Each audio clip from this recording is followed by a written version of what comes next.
Well, hi Tim. It's really wonderful that we're able to chat today. Thank you for joining us.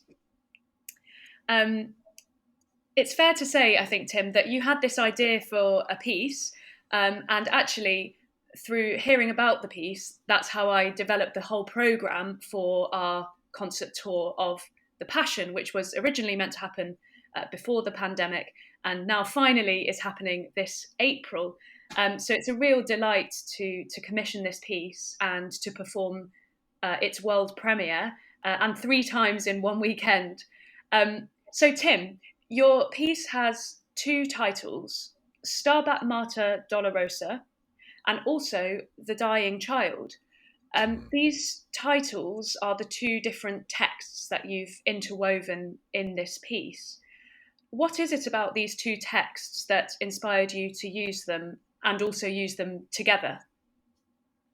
Yeah, I know, it's a very interesting question because Stabat Mater has been set by many composers over time, and it's a sort of a standard Latin liturgical kind of text. It's been used in many great pieces of music. But what struck me about it was, what is it describing? Stabat Mater, there stood a mother. Why is there a mother standing there? Well, there is the mother of Jesus looking up at Jesus on a cross where he's been nailed to a cross by the Romans, tortured and killed, and he's just dying and he's speaking to his mother. What an awful, terrible, emotion-laden situation. And I wanted to access that human situation, leaving aside the divine aspect for a moment, but just deal with that human situation. It's a resonant one with today, isn't it? In some ways, a mother looking at her dying child who's been killed by an invading army, essentially. Mm-hmm. So the other text that I've got there, this John Clare, is a poem called "The Dying Child" by John Clare. So John Clare was this quite interesting poet from the early 19th century, late 18th century, who came from very disadvantaged kind of background, sort of very humble village, illiterate peasants kind of parents, and he educated himself through night school, which he was able to access back then, and built a collection of poems which were published by the same publisher that published Keats.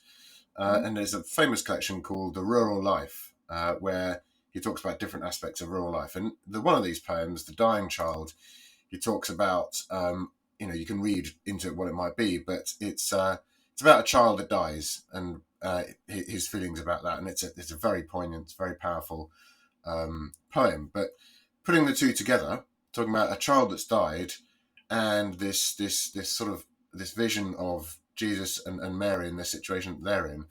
I mean, here's her child dying, simple as that. And then there's the divine aspects to it as well. So that's what I wanted to try and access through these texts. Thanks, Tim. And actually, it's really interesting, kind of what you're saying, because I think that's how I've approached the entire rest of the program. Is this sense of yes, it's obviously a religious story, but actually the emotions that we're dealing with in this story are just so ultimately human, and you know, I guess relatable, and it's about us telling a story that people in the audience can really feel with us. So those are the texts. How do you then approach musically using the forces of kantoschamberchoir? So we've got 18 voices for this concert to heighten the drama of these texts, which clearly already say so much, without being set to music. Well, I've split up the text into both the Latin version of Stabat Mater, but also a translation of it, which I've adapted from various translations. There are lots out there, but I wanted a particular one which was going to work for me in a certain way. So I've adapted it slightly. So it's not a totally faithful word for word one, but it's got a bit of a poetic aspect to it. So you've got the Latin Stabat Mater, you've got English Stabat Mater, and you've got this poem by John Clare. All three weaving together. So I've got some bits of spoken text where I've got a very declaimed, heightened, dramatic declamation of this text. I've got sung, and that's the English version of a Stabat Mater, which is done that way. The Latin version is sung, and that's done in a quite a ritualistic, sort of almost Slavic way. I would suggest, perhaps. Certainly, it's got a kind of an otherworldly from our Western European sense aspect to it, and something ancient about it as well. And then the John Clare poem, which stands in between this, I've done in a sort of much more kind of contemporary Western European or Western type of way of setting choral music, where it works with the choir straightforwardly, I would say, perhaps, although it's got the sort of the tune is picked out quite a lot higher than the rest of the choir, so it sort of floats above almost angelically, perhaps we might say.